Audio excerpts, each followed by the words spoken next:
Les bros, oubliez Usopp, cet arc c'est celui de Brook. Abonnez-vous au compte Manga Bro, vous êtes des milliers à regarder nos vidéos, vous ne vous abonnez pas, qu'est-ce que vous foutez?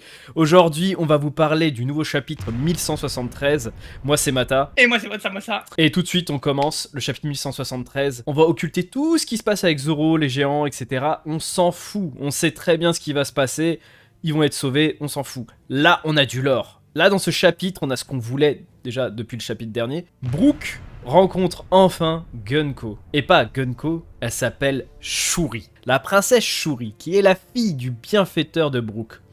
Comme Luffy avec Shanks, Brook a un bienfaiteur. C'est le roi du royaume de... Et là, je vous laisse deviner de quel royaume on parle. Il y a une phrase, Samosa, qui m'a un peu chatouillé le nez, tu vois. Qu'est-ce qu'il me disait par « Oh, princesse Shuri, je me disais bien, vous avez un rapport avec la Terre Sainte. » Là mec, t'as vraiment souligné un point important. Relation avec la Terre Sainte. On sait que c'est une princesse, donc famille royale, on va pas se mytho. Famille royale, Terre Sainte. Est-ce qu'elle fait partie du gouvernement mondial? Est-ce que c'est un ennemi du gouvernement mondial? Ah, il y a du lore comme t'as dit, il y a du lore et du très lourd. Exactement. Est-ce que Gunko ferait pas partie justement de la Terre Sainte? Est-ce que ça serait pas une personne qui fait partie d'une famille noble comme... elle est citée comme étant Sainte Manmeyer Gunko. Gunko n'étant pas son vrai prénom, Gunko ça veut dire enfant soldat en japonais.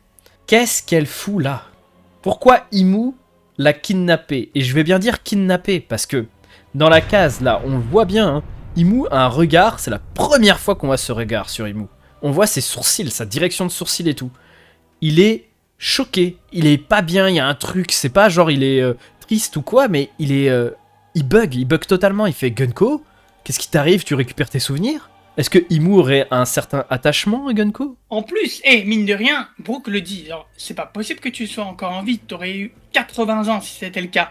Genre, on voit très bien Gunko, qui n'a pas 80 ans, genre, physiquement, elle fait, allez, la vingtaine, un truc comme ça, on va dire ça comme ça.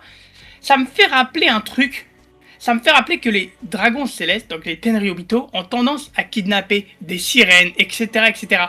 Rien ne nous dit qu'en fait Imu, sa passion, c'est de justement enfant soldat, c'est ça Gunko. Rien ne nous dit que Imu aime bien kidnapper les gosses, les ramener à la Terre Sainte, les brainwash et en faire des guerriers de fou. Un peu comme, au final, petite parenthèse, Shanks, ils ont pas arrêté d'essayer de le choper à l'âge enfant pour le ramener à la Terre Sainte. Certes, il avait du sang royal, mais on peut très bien imaginer Imu fait la même chose avec des mecs random ou littéralement des gens de sang royal en fait. On se demande bien pourquoi il s'entiche d'attraper tous ces rois et reines. Imu a voulu avoir Vivi, bon, parce qu'il y a une sorte de passif et relation avec Nefertari dit Lily. Nefertari Lily et Nefertari Vivi ont les cheveux bleus. Gunko a les cheveux bleus. Alors, on en avait parlé, il y a certaines... je sais plus sur quelle vidéo, peut-être celle sur Baggy, sur la Cross Guild. Ouais. Mais là, de plus en plus, tous ceux qui ont les cheveux bleus, est-ce que ça serait pas des... comment dire, le sang royal? Nous, le bleu roi, on le connaît, c'est en France, le bleu roi. Est-ce que ça serait pas ça, justement, l'espèce d'apparat symptomatique des rois, en fait, dans One Piece? On a Xebec qui avait quelques cheveux bleus. Bon, il avait les cheveux grisonnants aussi. Je pense que t'as pas les cheveux bleus éternellement dans One Piece, t'as quand même les cheveux blancs au bout d'un moment. Mais du coup, on a Baggy avec les cheveux bleus, comme tu disais. Baggy qui serait potentiellement un dé, et un roi surtout, comme Shanks en fait. Shanks, lui, qui est de sang noble, royal, Figarland, bon, c'était des anciens rois, on sait que c'était des rois. À l'époque, c'est les rois qui sont affiliés au gouvernement mondial, qui ont rejoint et déposé leur épée devant le trône vide. Bah, moi, ça me fait un peu bugger, et je me dis, est-ce qu'il n'y aurait pas une relation entre les Nefertari, Gunko et Baggy, tu vois, littéralement. Là, on va partir très loin, hein. Moi, je vais suivre ton délire, mon gars, et je vais aller encore plus loin. Au final, si les vrais dragons célestes et la vraie famille, enfin les familles royales de la Terre Sainte sont des tanches. Cependant, et d'ailleurs, petite auto-promo, on a fait une vidéo concernant la vraie puissance des chevaliers divins qui sont éclatés au sol. Je vous invite à la regarder et à vous abonner en masse. Petite auto-promo terminée. Et si la vérité, c'est qu'en fait, les Tenryubito sont des tanches et que Imu, elle ou lui-même, sait qu'en fait, il n'a pas d'autre choix que de recruter ailleurs pour avoir un semblant d'armée en Terre Sainte. T'en penses quoi de ça? Exactement. Et c'est pour ça que je te rejoins sur ça, sur ce que tu viens de dire. C'est que Gunko, pour moi, elle a été kidnappée non pas par Imu, mais par la famille Manmeyer, en fait. Parce qu'il l'appelle l'atout de la famille Manmeyer. Je pense que c'est le même cas de figure qu'adresse Rosa, en fait. Avec les Don Quichotte et la famille Riku. En fait, ce qui s'est passé, c'est que il y avait la famille de la princesse Shuri, qu'on va appeler la famille X, on s'en fout, qui, justement, a récupéré les terres, là où Brook travaillait en tant que chef de l'armée, avait récupéré les terres d'un ancien, comment dire, d'une ancienne grande famille, et pour moi, cette famille, c'était la Manmeyer Family.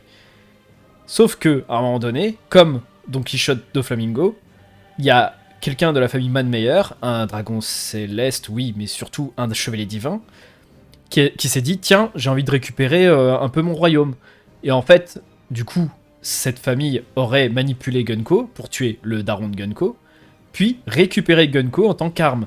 Et en fait, vu que Imu s'est attaché à Gunko, on ne sait pas pourquoi, c'est la question fatidique on aura sûrement la réponse dans les prochains chapitres, s'est attaché à Gunko profondément,